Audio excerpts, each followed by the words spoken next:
రే హర్ష చెప్పు, ఆ అమ్మాయి జుట్టు ఎందుకు బీకేవరా? మరి ఆ అమ్మాయి నువ్వేం పీకలేవన్నది, అందుకే జుట్టు పీకా. వాళ్ళ అమ్మాయిని దాకా ఇంటికి వచ్చి పెద్ద గొంతేసుకొని గొడవ చేసిందిరా. అందుకే వాళ్ళ ఆయన పారిపోయాడు. నీకు దండం పెడతారా, ఇంకోసారి గొడవలు కొనక్కరా మాకురా.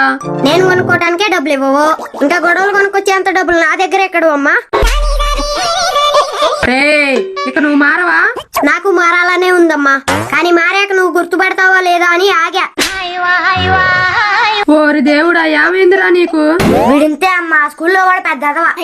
అంత సీన్ లేదులే, నాకంటే ఇంకో పెద్ద ఎదవ ఉన్నాడు. ఇదిగో ఇంతేనమ్మా, అస్సలు తగ్గడు.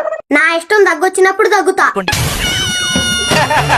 నాకు డౌటే, రేపుడు పరీక్షలు అలా రాస్తాడో ఏంటో. ఏం పర్వాలేదులే ప్రభా, నారు పోసినోడే నీరు కూడా పోస్తాడు. మరి అలా అయితే పాఠం చెప్పినోడే పరీక్ష రాయాలిగా.